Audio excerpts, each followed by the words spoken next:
Congratulations on finishing your course. That was some hard work. Now what do I do with it? Is there anyone that will house my course and help me sell it? What if I can get an entire team to help me sell my course that I worked so hard on? Have I got a discovery for you? The Great Discovery not only has a place for your course, but a network of affiliates that are eager to sell your hard-earned course creation. Want to make a little more money so you can build your course or invest in yourself? Opportunities for all this and more await you at The Great Discovery, or go to tuepodcast.net/discovery for more information. Once again, that's tuepodcast.net/discovery for more information about how to join The Great Discovery now. This is an Undiscovered Legacy production. Undiscovered Entrepreneur, episode number 76. But there are really beautiful ways that you can kind of translate other people's ideas or what they do to your business. And they can be proven, right? They can be something that is successful in the market, what they do, but your spin on it and the way that you use that idea in your business can make it grow in a way you would never expect. I think that's one important thing. Another important thing to relate it to the burnout is to take breaks. To take breaks, to get up and go for a walk. I mean, there's a joke, but it's true. The best ideas are often in the shower, right? And it's because you're relaxed and you're not thinking about it. There's some interesting neuroscience around that.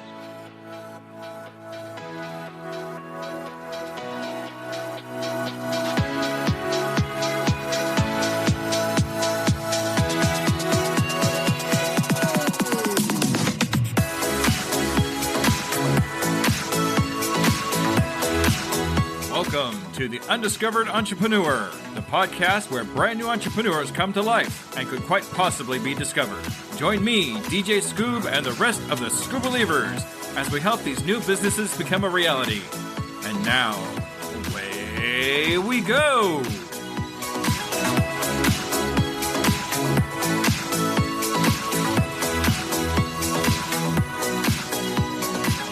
Hello, Skoob Believers, and welcome to episode number 76 of the Undiscovered Entrepreneur. And it's me, Skoob, coming at you whatever device you happen to be listening on. Okay, so the Skoob Believer of the week this week is RG Endzone. Now, RG Endzone, I'm not sure if RG is initials or his actual first name, so I'm just going to kind of leave it at that. But he actually commented on one of my posts about conversations with Pi. So I really wanted to thank him for being the first person to actually post a comment or anything like that about conversations with Pi. So he is my Skoob Believer of the week. If you want to see anything about his information, please check the show notes underneath. This week's new entrepreneur is Alinka. Now, Alinka is a brand new entrepreneur that's just getting started. We have a lot of great conversations. One of the main things we talk about is recognizing and dealing with burnout. Burnout is real. It happens to a lot of us. And we talk about being aware of our physical and mental signs of burnout so we can feel and know when burnout actually is about to happen. Taking breaks and respecting the body's limits and finding your why to stay motivated and how that interlinks with burnout. We also talk about checking your gut when taking advice from others. I mean, everyone means well, but their advice may not align with what you think or what you know or anything like that. So you got to make sure you check with your gut. Don't just take anyone's advice blindly. I mean, you really have to understand where they're coming from. And awareness if the advice feels right for you and your business. We also talk about the importance of asking questions and seeking help. We talk about not suffering from superhero syndrome and how asking questions and getting help from others is not a weakness. So today, let's listen to Alinka.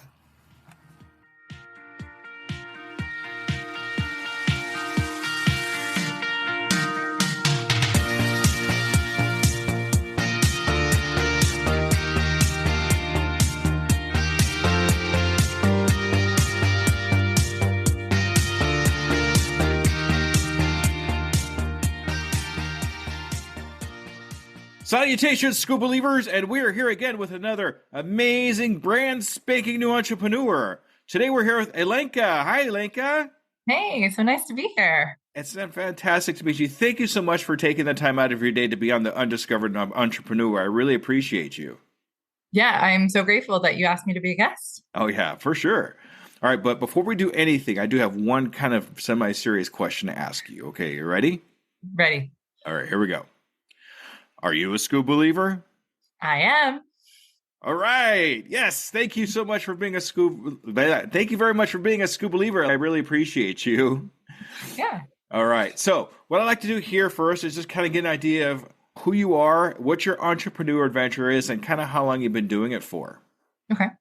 Yeah, so my name is Alenka. I've been in the corporate world, as a lot of us have been, for almost 15 years now. And I established the company that I am working on building earlier this year. And I came up with the idea about a year ago. Awesome. So what is the company? What do you do? What is it about? Yeah. I went through a series of health issues. A lot of us have.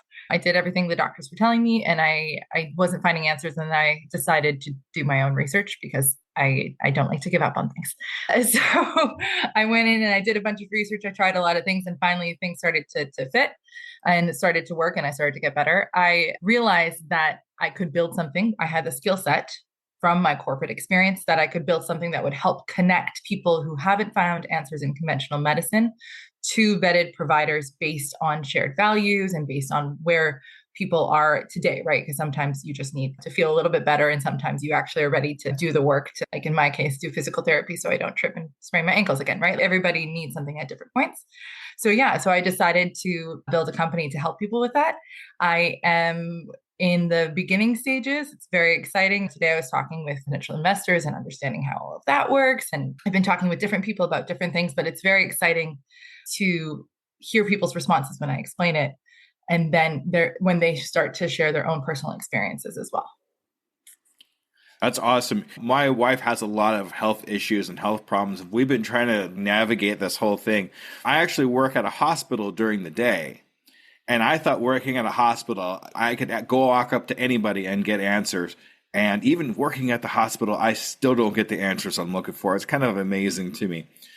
And she has a lot of health issues too. I could see how having a way to be able to navigate through all the muck and all the red tape and everything to find the answers to the questions that you're looking for. And I really like the idea of getting the positive responses back saying, oh, yeah, I do need this information, or yeah, I want to help you get this information out. What were kind of some of the health issues that you're having trouble navigating when you were first getting started? Yes, for me, I burnt out from my corporate job and was navigating and working through that, which was, I think a lot of people can relate to. And then I mean, this had happened before, but it happened really horribly. I stepped off a curb. It's always not a good story, right? I stepped off a curb and tore apart my ankle. I tore a bunch of the soft tissue. I got tendonitis. I smashed the bones together, and like it would balloon if it wasn't elevated for like I would drive for an hour, and it was like a swelling balloon. Not to get too visual of it, it was and very painful, right? Your skin isn't meant to stretch like that within such a short period of time. And I did get better after advocating for myself and getting an MRI, because then the protocol changed because they saw what was going on. But what happened is I kept re-injuring myself. And so I was in a good place, and then I would re-tear, and 6 weeks later it would happen again. And then 3 months later it would happen again. This happened over the course of a year. And at some point I said, hey, I need to, there's something else going on here. So I did a bunch of research, and I got blood tests, and I looked into, I was deficient in this, if I did that. There was a lot of other things, but it started with that. And then it evolved into me learning, maybe I should pay attention to where I'm walking and stop thinking and being in my head. Like it turned into a lot of other things, and reframing the way I live my day-to-day life. Yeah, one thing I'm going to touch on real quick. Burnout is definitely real. We can push and push and push. Our bodies will only go so far before things start falling apart. I have a good friend of mine who was on the podcast not too long ago, Cliff Ravenscraft. I don't know if you ever heard of him or not, but he was doing a 24-hour podcast stint, where it's a straight 24 hours, and he, like in the last couple hours, he was starting to get a really bad pain in his back. And we finally finished, and just before he passed out, he went to the hospital, found out he had gallstones that had been accumulating in his body for like almost a year. And he never paid attention to the pain until it just got too bad, and he burnt out. And we all learn from that. I mean, it's a hard lesson.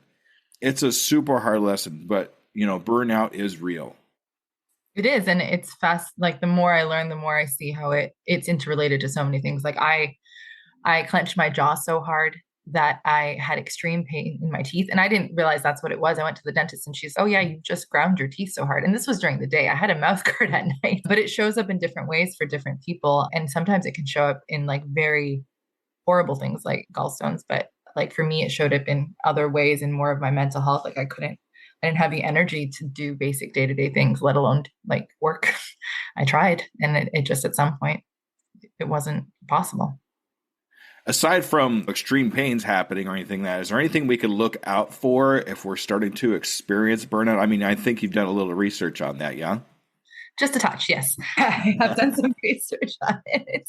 Yeah, I think for me, what it started to be about was learning to pay attention to the little things, right? And I think that we can, because things build up over time. We look at other parts of our life and we understand that, oh, if we eat a certain way, it's going to impact, like our blood pressure eventually, right? The same thing goes for our mental health.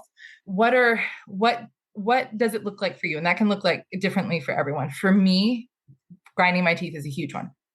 And I know that that's a big, someone was telling me this weekend, it's a big epidemic that people are so sorry. Can you hear the tail hitting the Is that what that is? Yes. Ella, down. Sorry. No. I'm so sorry. Down. It's okay. That's what editing's for. Usually ignoring me, but today is, I don't know. Well, it's because you're doing a podcast. That's why. Yeah, and she knows my focus is elsewhere. Okay. I'm leaving that in, by the way. Go ahead. I'm sorry. Yeah. So for everyone, burnout can look and manifest differently. I think it's paying attention to the little things. Did I hike my shoulders up? Do I have like tight shoulders at the end of the day? And was that a result of a certain type of conversation, right? For me, it was a result of talking to my boss at the time. But today, even that happens over time. So I'm constantly checking in and saying, oh, like there's a kink in my shoulder. What was I doing before that happened? Was it a certain conversation that tipped me off? Was I sitting in a certain position? What are the stressors in our life that we can just be aware of and not to judge ourselves and not to be hard on ourselves for that happening because life happens, but to just be kind of a conscious observer and look and say, oh, okay, that makes sense. This is clicking into place, and not to do anything about it, just to observe it and to see that it is happening. It does help because I can talk about it in other contexts too, but by recognizing the thing and putting a label on it, that's the first step in being able to do something about it, right? Because if we don't understand what it is, it's really hard for us to do something about it. And so just allowing yourself and giving yourself the grace to say, oh, I was like really tired today. What was so exhausting about my day? Like, why am I so drained? Why do I feel like I need to take a nap or an extra cup of coffee? And I will be an advocate for naps to the end of time. They are, right? They're the extra cup. Like, what is it that kind of made me do that? Did I not sleep well the night before? Because if we don't sleep over long amounts of time, that also adds up, right? There's different things that we need to take into consideration. But I think it's just starting to pay attention to your body, which is really easily said and really hard to do. Agreed, 100%. And to being able to take stock of the situations that happen to you on the daily basis, to look back on and say, okay, this happened to me, and because of that, this is the outcome of it. So let's see what we could do to maybe either avoid that or change the perspective of that particular situation. So if it comes up again, we know how to handle it. But still, the same thing, you can only handle so much before you experience extreme burnout. Yeah. And I think, like, to take it lightly, sometimes you come out of a conversation.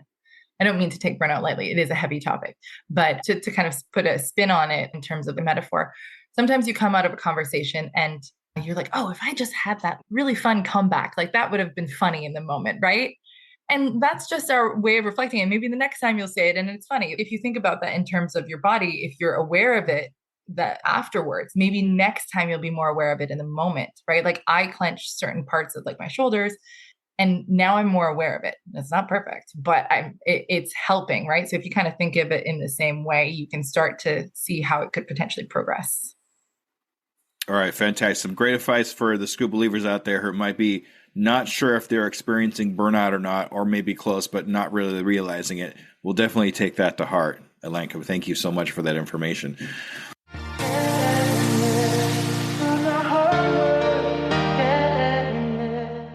I know you said that you hurt your ankle, and that's kind of what kind of started this whole thing. But what was the actual catalyst that made you want to start this business? You hurt your ankle, starting in this information. What made you actually think, hey, this is a business that I can get into? What was that like? Yeah, so I had a friend tell me, hey, you need to journal. You're going through some stuff. It's going to help if you write it down. And I was never a fan of it. I never had a diary as a kid. I didn't understand the concept. But for some people, it works great. For me, it just wasn't a thing that worked for me. I did because I trusted my friend.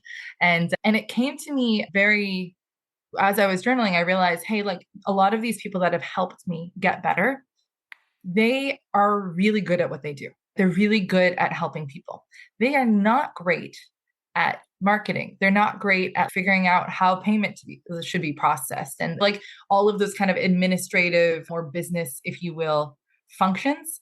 And it's not really fair to them to expect them to do all of that. Some people are great at it and that's good for them. But for a lot of people, it was so draining for them to figure that out that then they spent so much of their energy on that. They didn't have energy to be good at what they do.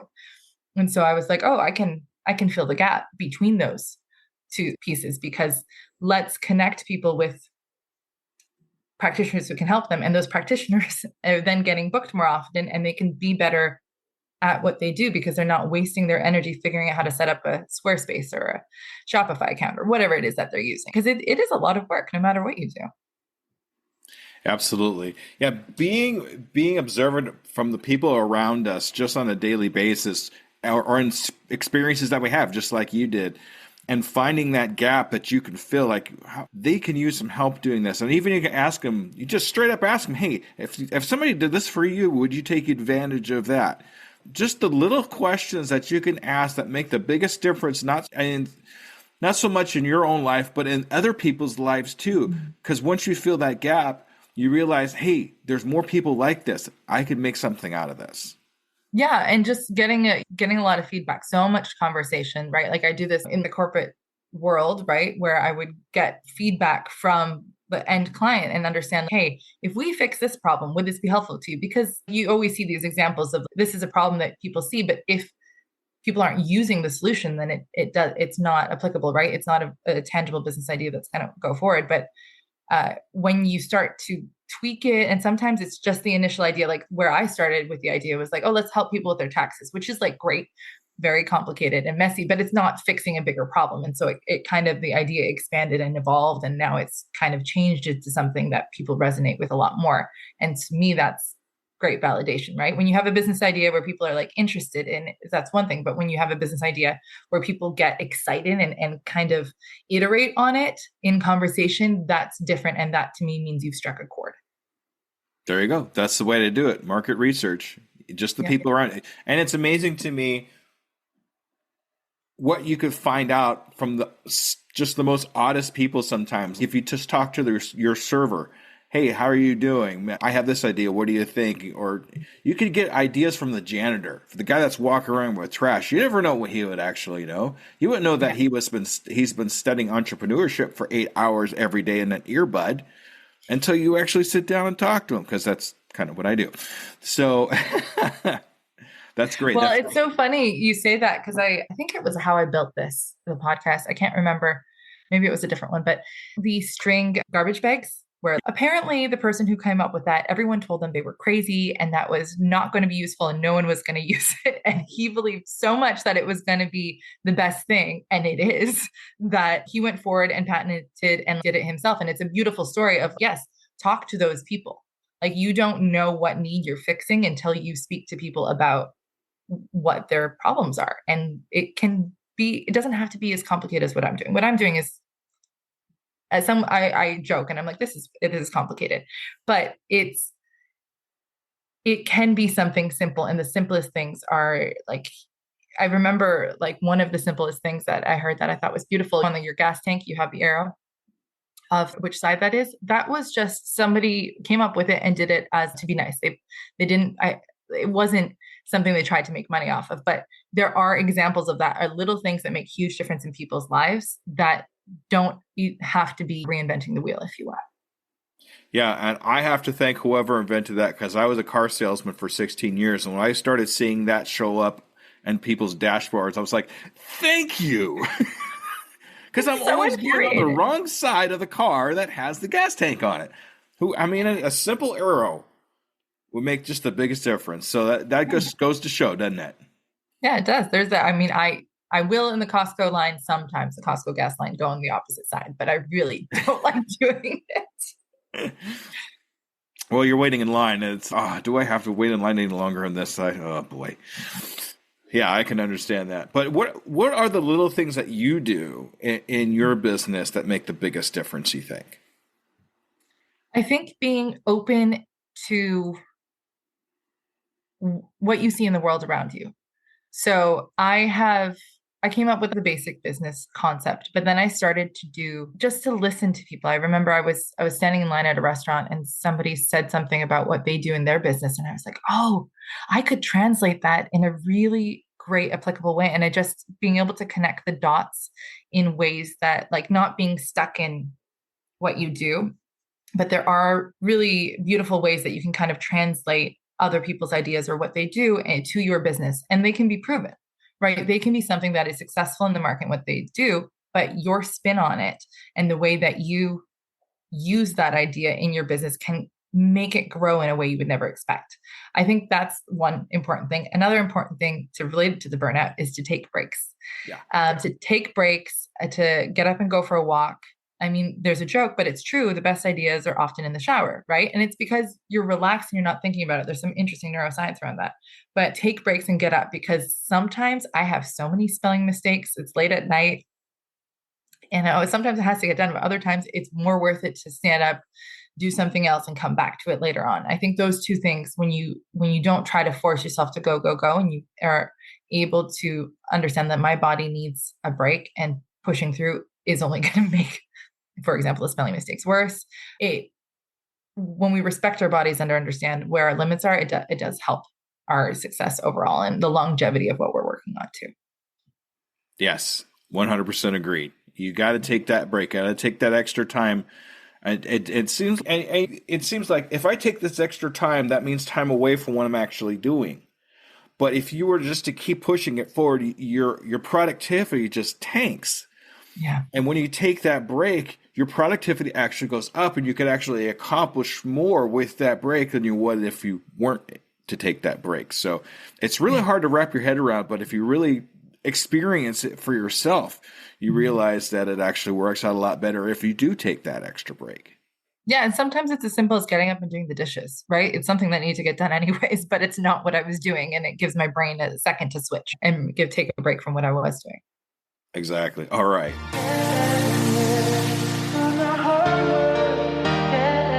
As you're going along, you're just getting started, what are some of the pitfalls and problems that you've actually encountered getting started in your entrepreneur adventure? Yeah, there's so many things. And I was thinking about today, and I'm diving into a world that I know some things about the world. Like I know how to build software and I know how to build it well. Do I know how different investment strategies work in terms of like somebody investing in my company? Very little. And it's scary because these are really big decisions. And I haven't fully gone through the process yet, and I'm sure I'll make mistakes along the way. But I think some of the things that I learned, and this is like a small thing, a mistake that I made was I wasn't paying attention and reading the instructions when I was trying to set up my email server. So to be able to have like at with your email address instead of a Gmail or something.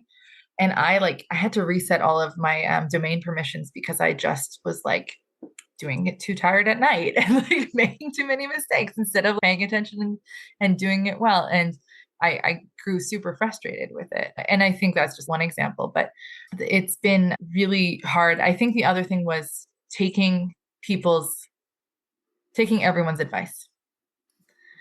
And everyone means well, but I had some people who were like, hey, you should go this direction. And then I would check in with how I felt about it. And I was like, that doesn't seem right to me. Like it might work for them and that's wonderful. But for me,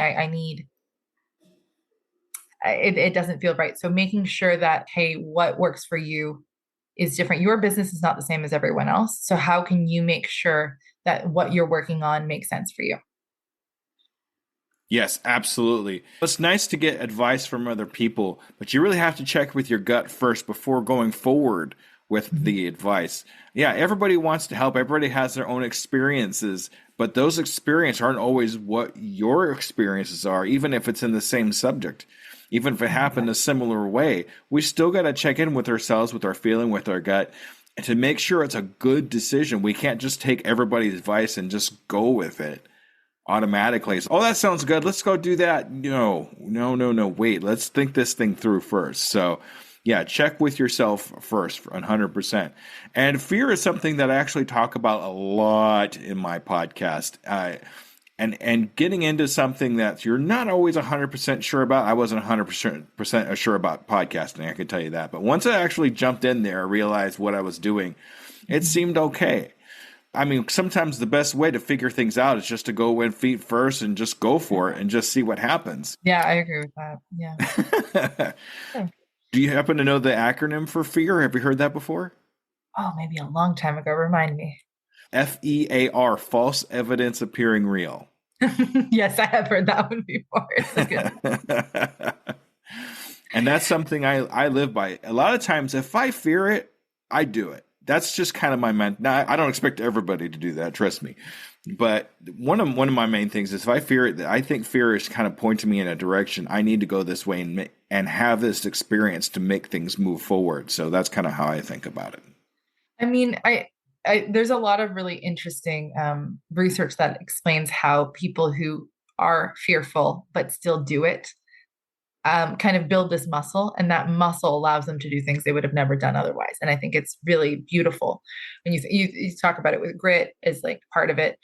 Something that's come up with fear for me these last couple of weeks is my belief in what I'm doing, my mission, more powerful than the fear I have of whatever the thing is in front of me.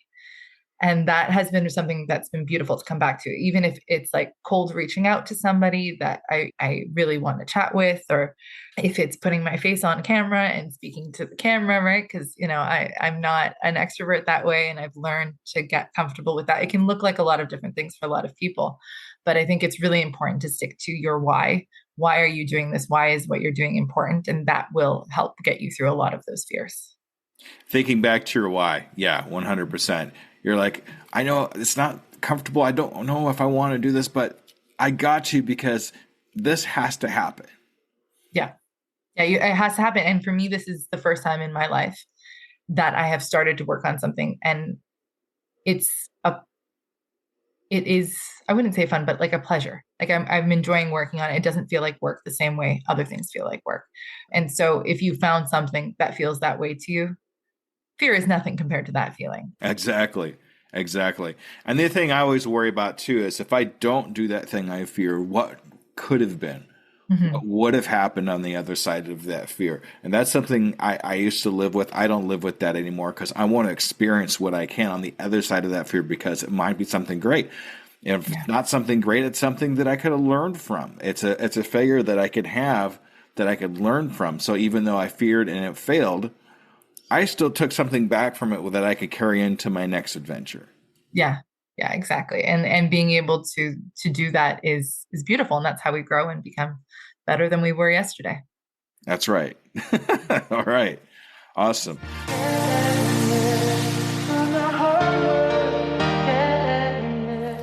As you're going along, we all have influences, we all have mentors and things of that nature. Do you have anybody that kind of helps you keep moving forward in that kind of aspect? Yeah, I think for me, there's a few different, you have people in your life and they all are great at specific things. So I have some people who have been around forever and they're like in my personal life and they're encouraging me whenever I feel down or, this is too big or too much and I'm exhausted. They have been really beautiful and saying, it's not that bad. I'll help you with this. Or I had a friend who's graduating her master's and she's, I'll help you with that thing that you've been avoiding because I know you didn't want to do it anyways. And I think that makes a huge difference in people checking in and seeing how it's going. I've also started seeking and asking for mentorship and asking for advice from people that I don't know, right? Or asking people to introduce me to people to give me advice. And I think that has been really powerful and also terrifying because it's asking for help and I'm not used to asking for help. Yeah, now me personally, I have something called superhero syndrome.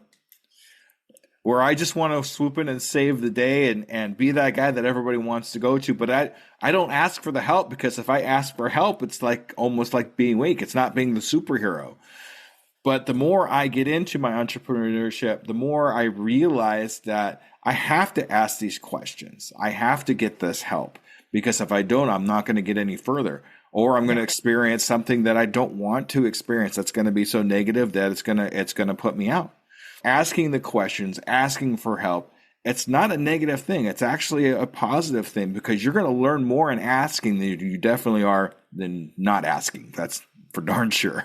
Oh, for sure. And that sometimes it's maybe a lot of times when people say no, it has nothing to do with you, and it's important to learn how you respond to that no too. And that's a whole learning process. But I think asking for help in many ways it's been a blessing to learn how to do it, because often if we don't, then that can contribute to burnout.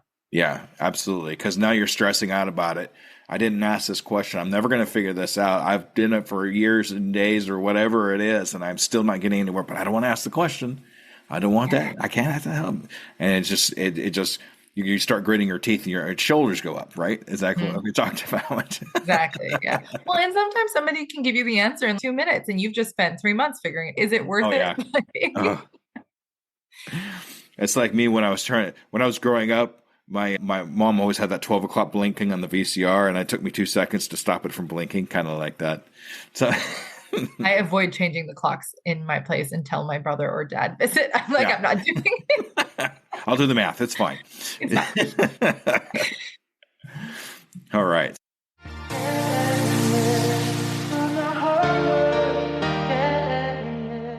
This is actually one of my favorite questions, and I get a different answer from everybody every time. But when do you think you've known you've made it? When do you think you've gotten to that point where this is exactly where I want to be at this particular time? What's that look like for you, Alenka? Well, I'm still working my day job. And that's just because I'm not making revenue. There's no way I can quit until that happens. And I think for me, I know that this feels right for me because there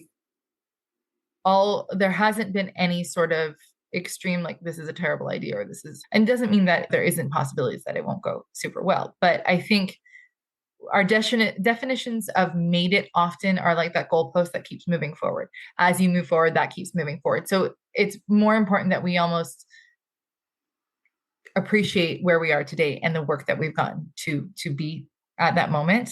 And you absolutely, if you find a place and you're happy with it when you've set that goal and you've hit it, good for you. I know myself, I probably won't, right? Like I'm probably gonna say, I want to do this. And then when you get there, you want to do more, right? Because as humans, we always want to do better and we always focus on the negative. So what can you do today to focus on the progress you made to get there? And I think that's what makes me feel like I've made it today, in the sense of I am doing something that is terrifying. I'm doing something I would have never thought I could do. So let me be proud of myself in that moment and focus on those wins as they come along, instead of focusing on what I didn't do or what I want to do. 100%. Absolutely. Yeah. I'm the same way too. I want to have it made it moment, but then after that's okay. Now what's next? This is cool. I got here. Okay. What's next? And some of us don't want to have that made it moment, because if we have that made it moment, then it's over. What do you do? Well, there's nothing left, right? You hit that goalpost. Now what? So you want to keep going, you want to keep moving. I mean, some people will say, oh, when I have the big car or when I have the house or anything, I'm like, it's nice to have material things, but we got to keep going. That's just what we do as entrepreneurs. What's the next biggest, best thing that we can do next? Is it a course? Is it getting up on stage? Is it whatever it could be for anybody? Yeah, I could definitely go with you on that one, 100%. I mean, one day I would like to have a fun car as well as my useful car, because my car is a tool. But that's not that important, and I can totally live with that. Like, that's fine. But it's a good example that you. Yeah, it's a good example. That's all right. Yeah. All right.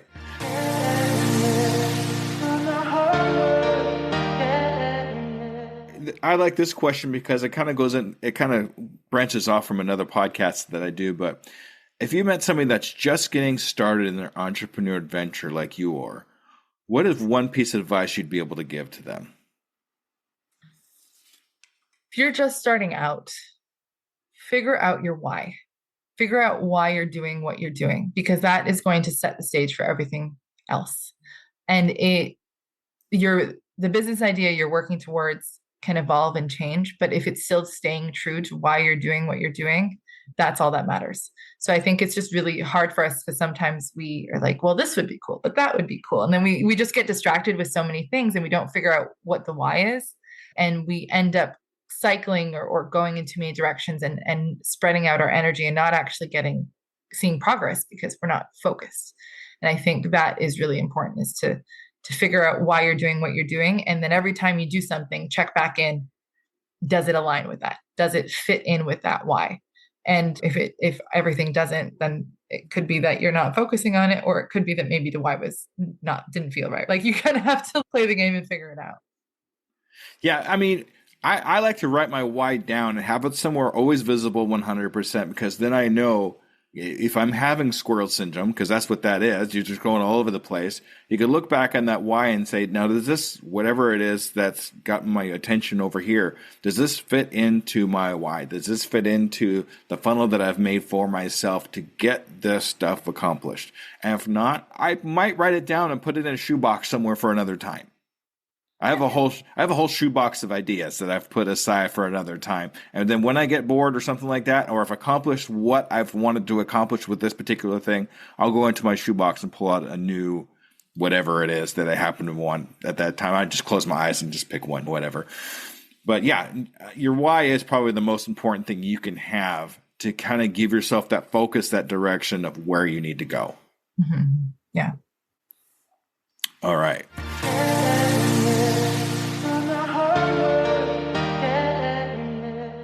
This is one of my favorite questions, but I did steal this from another podcast, so I'm sorry, everybody. What is the one question you wish I would have asked you, but didn't? I always have one that I never get to that my guest is ready to answer, but I never asked the question. What is that one question? I think, I would say maybe what makes your business different from everything else you see in the marketplace? That's a good question, because we have to have that different kind of variation of whatever it is that we're putting out there so we can set ourselves apart from other people. So that's a good question. So what is the answer to that question? Yeah. So I went over a little bit about how we're matching people based on shared values, right?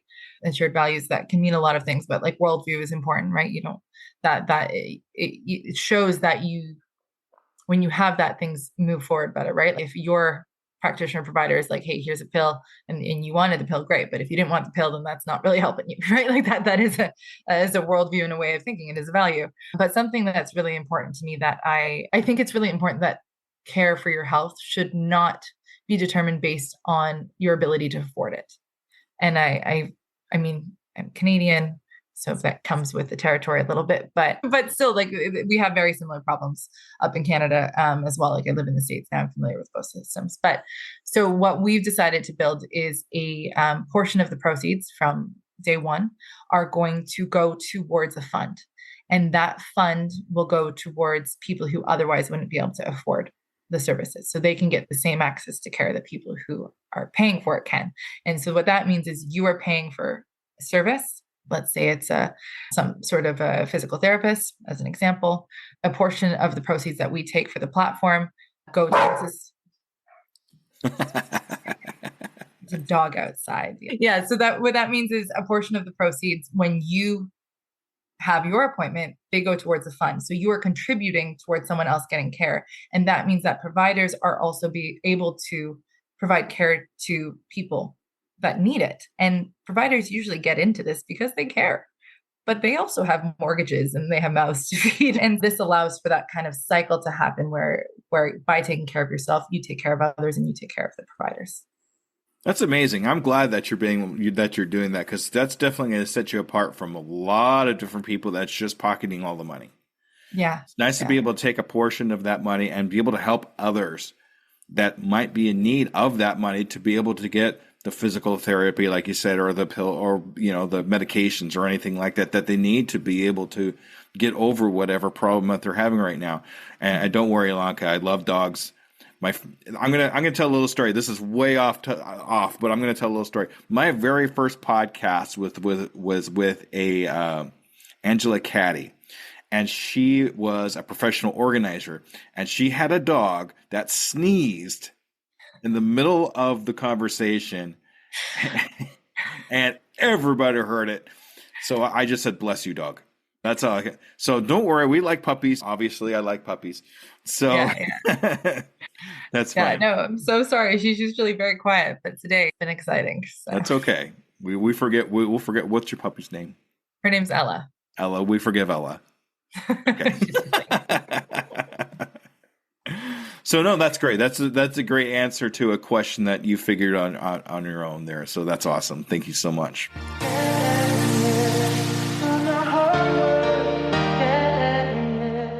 At this point of the podcast, I like doing this with all my guests. In the next 6 months, where do you see yourself and your company? What is your goal for the next 6 months? So in the next 6 months, I expect a wild ride. I expect it to be a little crazy. So I'm going to establish a framework for investment so that people can invest. And I've been speaking with some angel investors, and that might even look like crowdfunding so people can get a portion of equity, which I think would be really beautiful, and use that to pay for development, right? Because there are people coding and I'm not going to do it.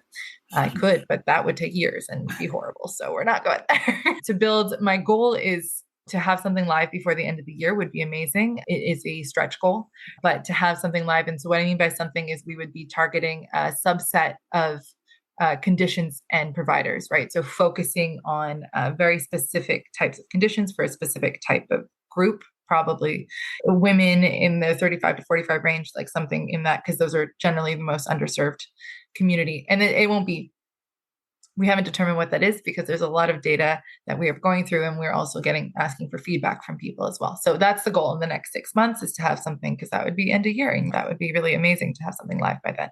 It's going to be a lot of work and a lot of unknowns, but I'm excited. As long as you're excited, that's good. So how much, I don't know if you've actually done this working out, but how much do you need to actually get this thing live? What do you think? It depends on who you go with. There's offshore companies you can go with. There's local ones in the US. I spoke with one who they think that I could maybe do like a revenue share, so I wouldn't pay up front, but they would get revenue down the line. There's different dynamics you can go. My guess is we're running between 25 to 50,000 ish, depending on how many features you do just for the development. And then you need the marketing, which is a huge machine. And marketing is usually at least double, if not more, of the actual cost of development. So 100K basically. At least, yeah. Okay. So here's what I'd like to do. First of all, when you do a crowdfund, or if you do any of the fundraising, I want you to send me links so I can put them in the podcast notes. Okay. Happy to. Anybody that wants to help Alenka in her dream of being able to do what she's doing, look down into the show notes, and there's more than likely going to be a link down there so we can help her out. Okay. Because I want to help you out in this too, because I think it's something that's really important. Thank you. Okay. So in the next 6 months, what I'd like to do with you in 6 months is actually follow up with you another interview just like this one, to see if you've actually reached those goals, see if we've actually got that stretch goal and got this thing off the ground. Okay. Is that all right? I would love to do that. Yeah, that would be great. And then learnings and what went well and what didn't is all part of it. Exactly. And that way we can all learn from your experience, just like we like to do. Yeah. It's always better to learn from someone else's mistakes. Exactly. All right. This is your time to shine here, Alinka. I want you to be able to talk about your business and talk about how we get a hold of you, how we help you out, all that good information. Okay. Ready, set, go. All right. Well, if you're interested in helping find answers for people who haven't found answers in conventional medicine, you can reach out to me via email, info@sahacollective.com. That's SAHA. The website, if you want to sign up to be part of the waitlist, we're going to be running focus groups and getting feedback from people, is sahacollective.com, because 4-letter URLs are very expensive. It's another conversation for another time. And then on social media, we're saha.collective on Instagram, TikTok, and YouTube. And we are on Facebook as well as Saha, but Facebook is busy. So yeah, I'm happy for anyone to reach out. I'm looking for feedback on multiple fronts. I'm looking for if anyone is like, hey, I have this great idea that can help with marketing, or have you thought of this from an investment perspective, or whatever it is. Or even if you're like, hey, I have this problem and no one's been able to give me an answer, I might know somebody who can help, right? Like I'm already starting to collect and talk to providers. So I'm more than happy to make connections today, even before the platform gets running, because I think it's the human connection is really, really important. Actually, before we wrap up, one thing I forgot to mention is the translation for Saha is connection or together or endure. And I believe we endure through the hardest times together. All right. Thank you for that. That's amazing. Appreciate that. Yeah. All right, Skoob Believers, thank you so much, Alenka, for a great interview. It's been an absolute pleasure talking to you. Thank you so much for having me. This was a joy. All right. Well, let's talk to you in about 6 months, okay? Okay. All right, Skoob Believers, make sure you stay tuned for a wrap up. All right, everybody, thank you. Bye-bye.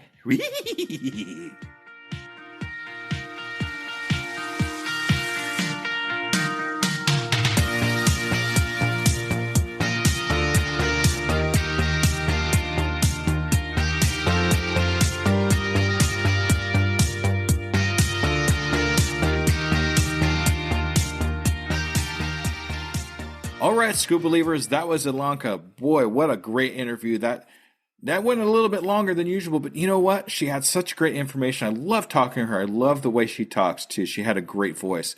We talked a lot about burnout and what to do to look out for burnout. I think burnout, like I said in the interview, is real, and we have to look out for it because if we burn out, a lot of what we do, a lot of people that depend on doing, a lot of people that depend on us for what we do, we let down because we can't do it anymore. We're so burnt out. So we have to kind of keep that in mind.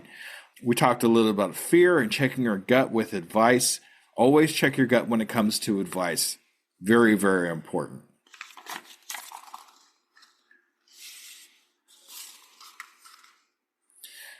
I think also asking the questions and knowing what our why is was really super important in this podcast. Figuring out why we do things. So if we do have that point where we're kind of off a little bit and not sure why we're doing this and kind of like feeling down, we could look back and, oh, that's why I'm doing this. And if we're kind of running around like a chicken with our head cut off, oh, this is cool. This is so cool. I want to do this. I want to do this. But does it fit? Does it fit into our why? Will it get us that step closer to where we want to be in our entrepreneur adventure?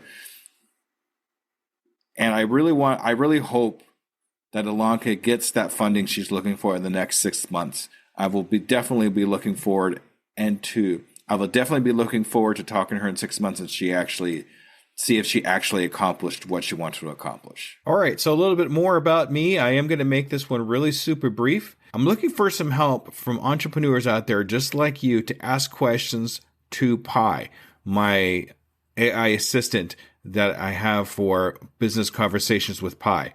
If you have a burning question that you would like to have an answer to that you think Pi might be able to answer, please go to tuepodcast.net/ASKPI. Ask Pi.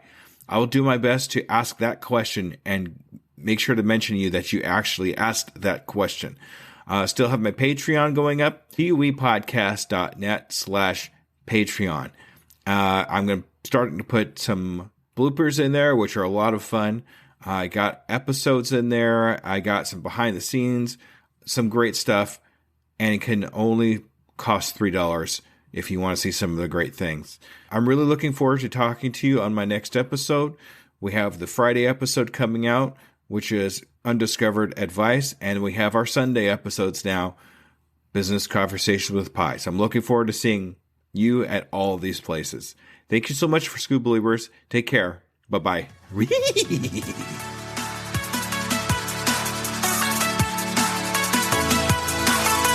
Hello there, DJ Skoob here, and I just want to personally say thank you for listening to my program. I really hope you learned something. Tune in 2 weeks to listen to another brand new entrepreneur. And remember, I can, I am, I will, and I'm doing it today.